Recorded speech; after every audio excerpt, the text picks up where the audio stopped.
This episode of No Cost Extension is a collection of stories from 3 of our NGO leaders this season, where they share some of the challenges they faced with mental health in the course of the work that they've been doing for decades. In the time that we've been working on the show, we have listened to our leaders talk about the sense of urgency that never leaves the work, and the feeling of inadequacy that they sometimes feel with respect to the scale of the problem at hand. Today, we look back on Dhruv Lakra's story, where he speaks about the consequences of hustling in the early days of setting up his organization, Miracle Couriers. Revathi Radhakrishnan, the founder of the Vanavil Trust, talks about what it was like to do relief work through COVID for underserved communities in Nagapattinam. And finally, Vishal Talreja from Dream a Dream talks about his experience with burnout and depression.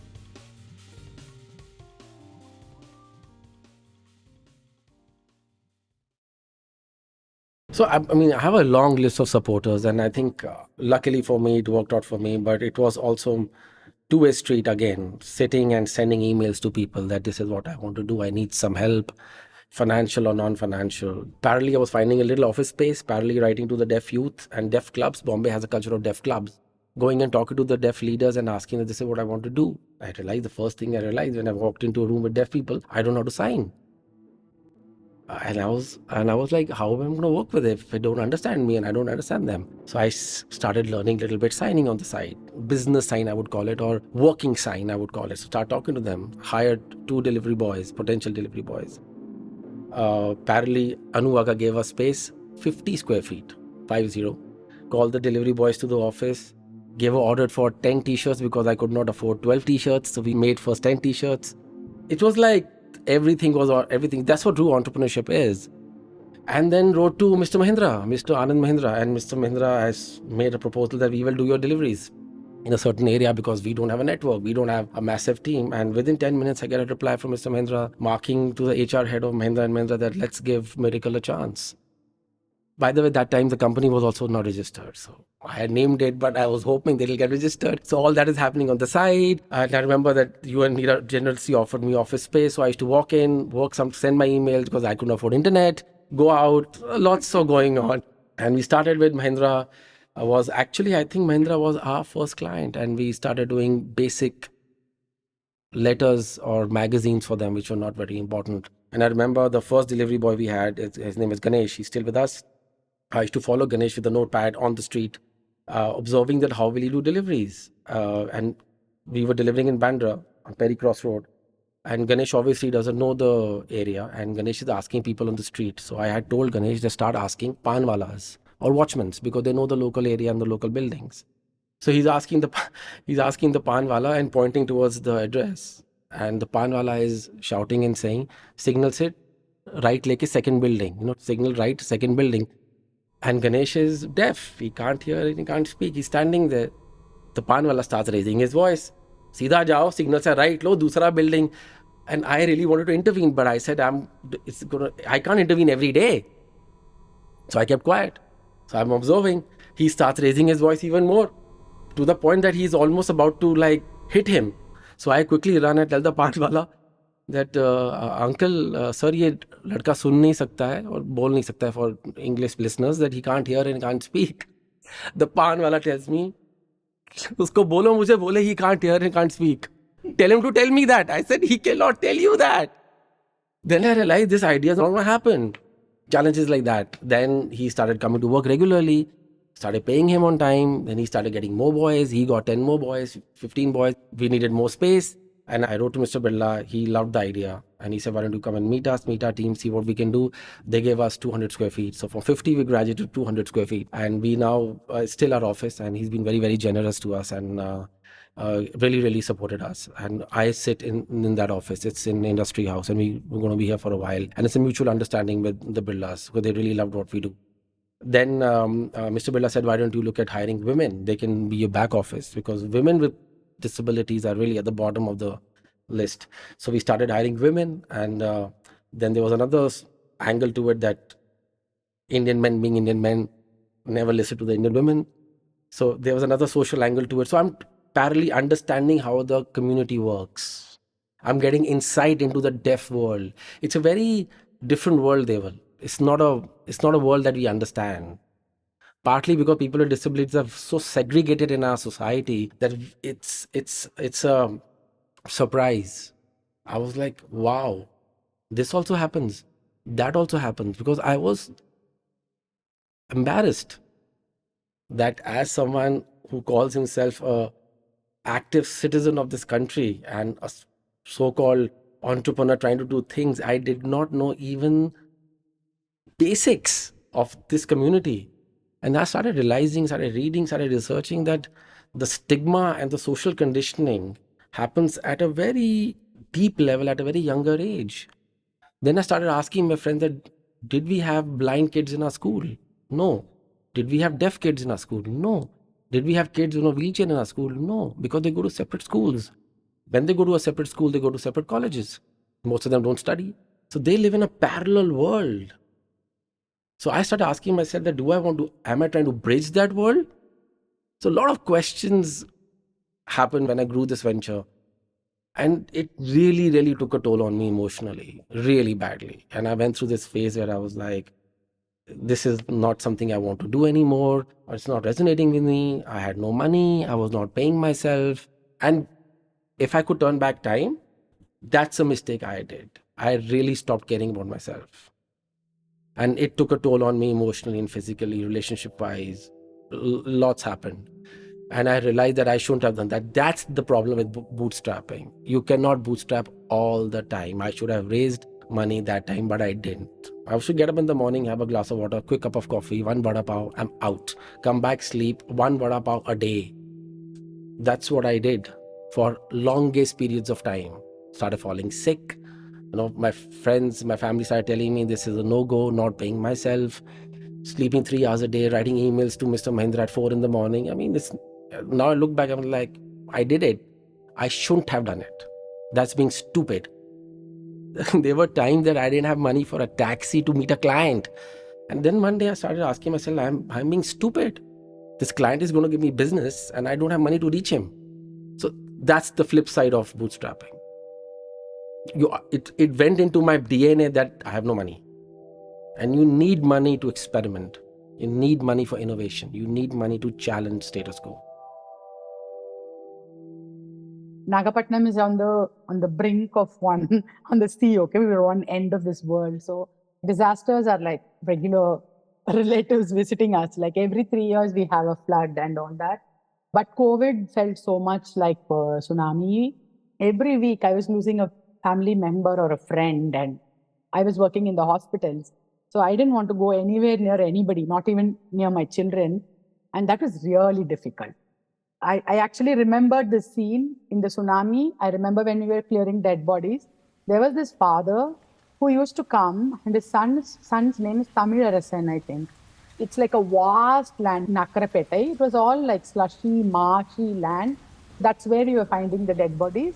And he used to be calling out from morning till night, Tamilu, Tamilu, Tamilu. He'll be going on calling. And that used to be, I used to hear it in my, I mean, even now, I think if I close my eyes, I can hear him. But that used to haunt me for a long time. And the COVID felt like that, Every morning there was a news. We were working, we were providing food for patients, we were providing food for patients at home. So we were running a call center. The state was running a call center. We were also running a call center.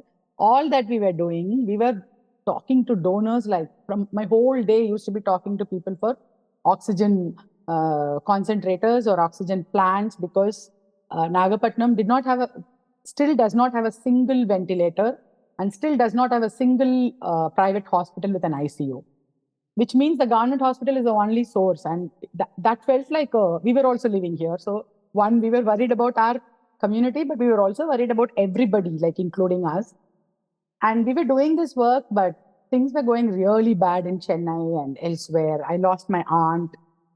My partner lost one of her very, very close friends. And these were like, well, I mean, they were like middle class people, and they had the means to get treatment, but they just didn't make it, and it was really a tough time. And my mental health took a huge hit with that. Also, it's the same time Banavil's work was getting noticed because we were working out of Nagapatnam, but we were doing a lot of work. So our work was growing and we were doing more projects. Our community, people were reaching out, like the nomads. That was the only time they stayed in their villages. And they were calling us. We know them very well in the 3 districts that we work in. But during COVID, the Bumbu Matakaras and the Narikuravers and other nomadic communities started calling us from various districts. In fact, we used the COVID to map the communities wherever they are, which now gives us a database of these people, which is not there with anybody, not even with the government. We got a lot of donors and a lot of visibility to our work, and we were all that meant also growth, you know.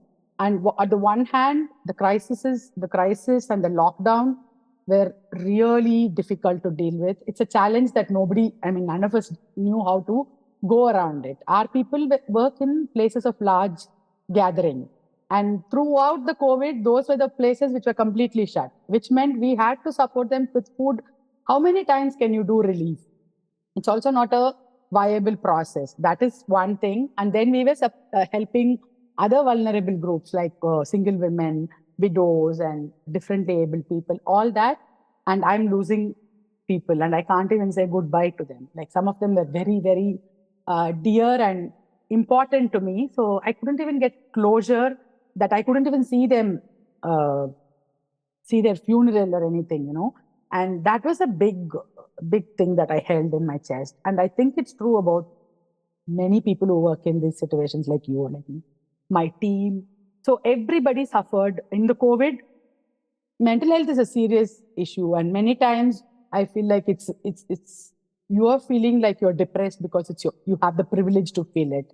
Whereas the community you work with, they don't even have that luxury to sit down and think about it.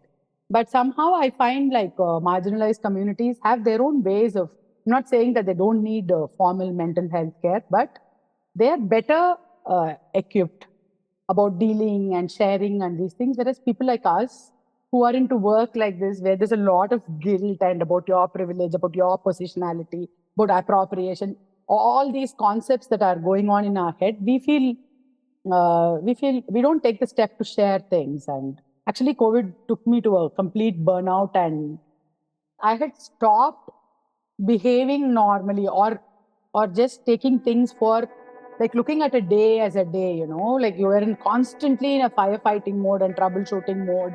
I felt like I was going on like an automaton because I thought it was important. I have to do this. I have to do this, and that's what my role is. I went to a therapist, and that helped me. Otherwise, I don't know how I would have managed these conflicting things that are happening. But to feel like you're also a normal human being who has pains, and you can also fail. You can't succeed all the time. And then you have to have friends and you have to talk normally to people. That is itself a very big part of therapy, I think. So I've been in the social sector now for about 25 years. This has been my life. I started at 21 and I've been in this space for 25 years. And I was one of those people who would look forward to a Monday morning because I used to love what I'm doing. The first 10 years, I worked with kids directly a lot. What I didn't realize is that the amount of time I was spending with the kids and the young people, I took on a lot of that trauma that they were experiencing in their life. And I didn't necessarily find a way to release that through any kind of practice or a intentional process. So that stayed with me. And by about 2009, I had an episode of burnout. I remember very clearly, I got ready to go to work. And the first time the thought came into me, I didn't want to go to work. And I got very scared. So I just grabbed some clothes, told my parents I'm going to a conference, just called the office and saying I'm going away for a week or so. Got onto the first bus that was getting out of Bangalore bus station, landed up in Madikeri and checked into a homestay and put off my laptop, put off my phone and slept for a week. And I didn't realize how tired I was. I was just extremely tired, exhausted. So I just slept for a whole week. Came back, and for the first time, I was like, there's something wrong, and I need to look into this. So that took me into a self-reflection journey. I realized that I joined Dream Dream actually because I wanted to be with children and work with children and be in those environments. I didn't have the skills to build an organization. And organization building became a painful process for me. And I wasn't very good at it. I was what I call a reluctant leader. I hadn't clarified my leadership style, which meant that the culture I had built, it was a very confused culture. At some levels, it was very high levels of micromanagement. And other levels, it was like, if I can figure things out, you can figure things out too, so go figure it out. So the teams are always very confused about how they need to show up. That meant that I was taking on every single burden of running the organization, including, I remember, I used to do bookkeeping for the organization because I did not trust the person who we had as an accountant to do good bookkeeping. And it had to get to me. So the burnout happened, which led to this massive transformation in the culture of the organization, which we are extremely proud of. And Suchit had just joined, so she became part of that culture shift in the organization. Just around the time also we lost 50% of our team, most of them because they were unhappy with me and disgruntled with me. But I didn't know what it was that I was doing wrong. It took me a few years to realize that it was because I didn't know how to build an organization and nurture a team and empower a team. But Suchit is naturally good at it. So we redesigned culture, almost restarted the organization, built in new value systems, built in new systems and processes. Today we have something called a people philosophy, which kind of lays the foundation of our work. So around that time, I had realized that I need to start stepping back, but the organization wasn't stable enough to do that. We even shifted our board, and the board gave me feedback saying, you need to now for a few years have CEO energy, which is an energy of consolidation, building the team, systems and processes, not an entrepreneurial energy, which was natural for me to go out and try things and build opportunities. So then Sucheta took on as the CEO. And so she's basically insulated the team from me. She said, I will translate your vision to the team at the place they're at. And I'll invest in the culture building and the value building. Our attritions used to be over 50% every year before 2011. Now they are less than 10%, have been less than 10% for 10 years now. So it's a big shift. So the organization actually survived and then started thriving again. But I continued to struggle as an individual. 2013 is the first known memory I have of going into depression. Days on end when I didn't want to go to work, I just wanted to sit at home and sleep or just vegetate, watch television, but I had to run the organization too. So it was this very, very difficult time. Sucheta saw it, that this was clearly a case of a mental health problem.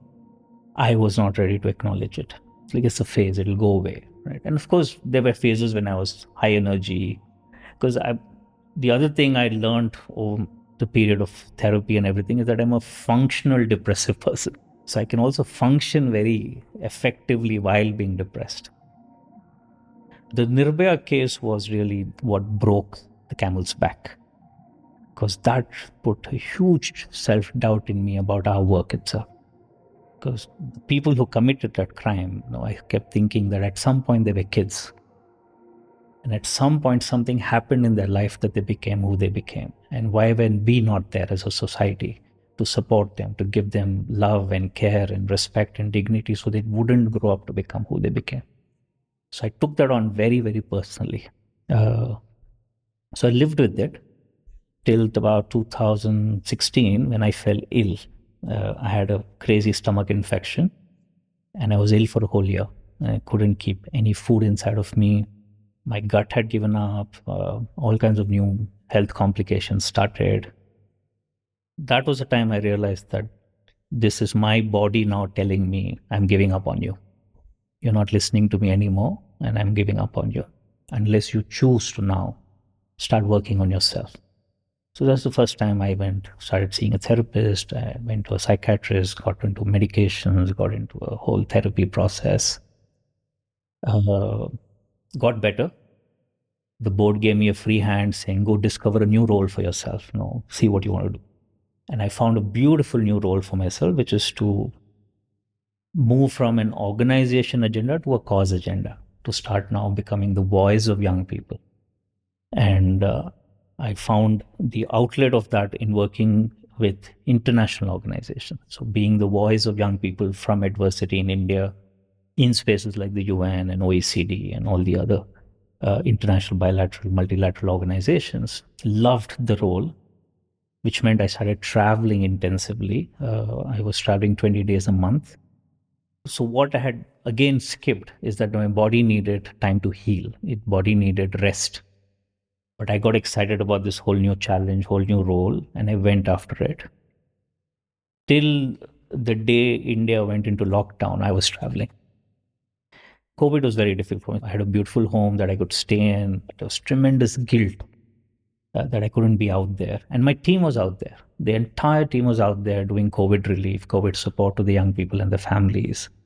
But the team was like, you're not coming on the ground because you've just recovered from this illness. We're not going to get you on the ground. So I was feeling extremely guilty.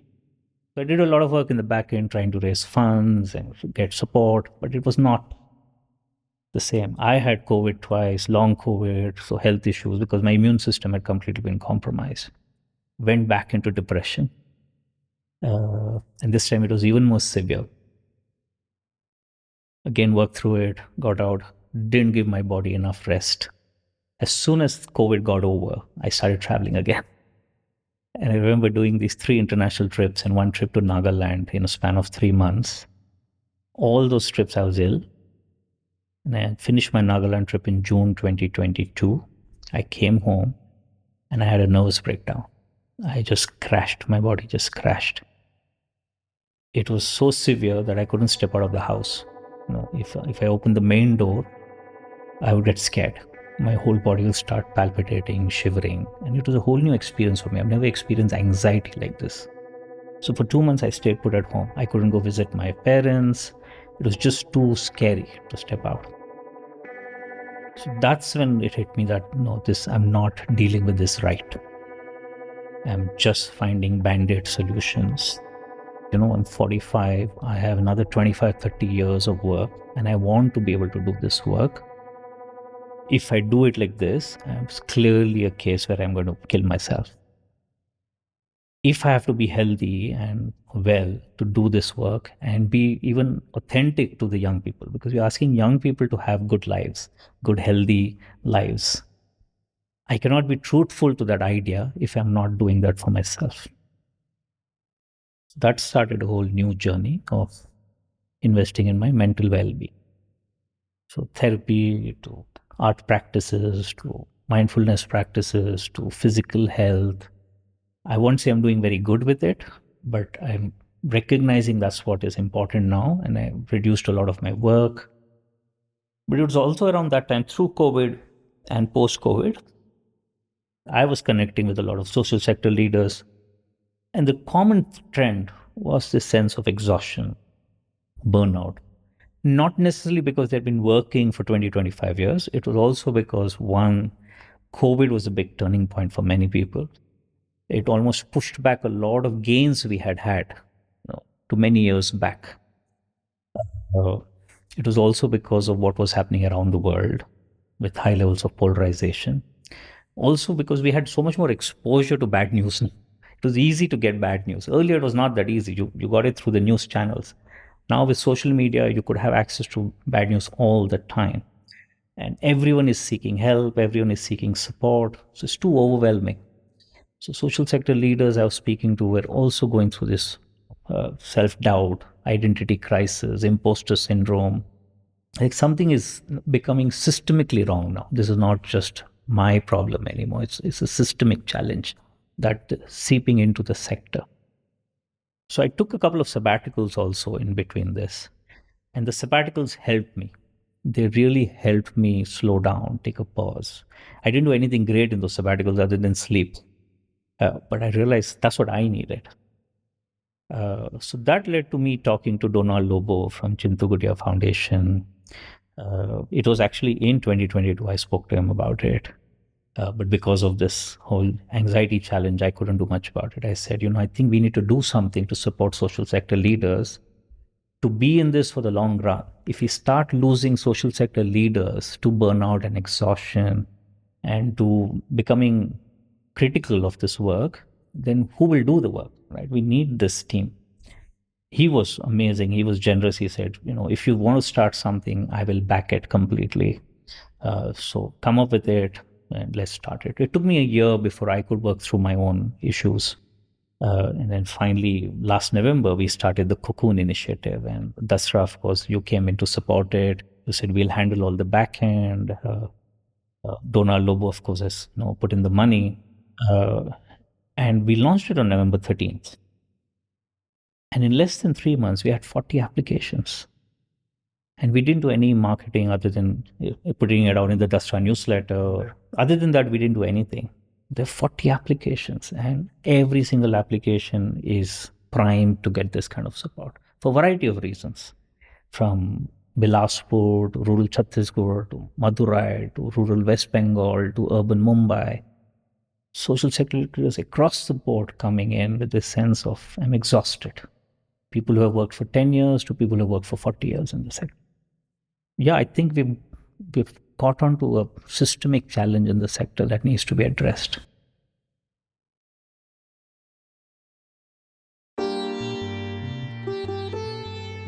Thanks for listening. If you'd like to know more about our work or work of any other guest or the Rebuild India Fund, please go to the website dasra.org/NCE, where we've got show notes, links, and much, much more. You can also go to the Rebuild India website at rebuildindiafund.org. No Cost Extension is produced by Vaka Media.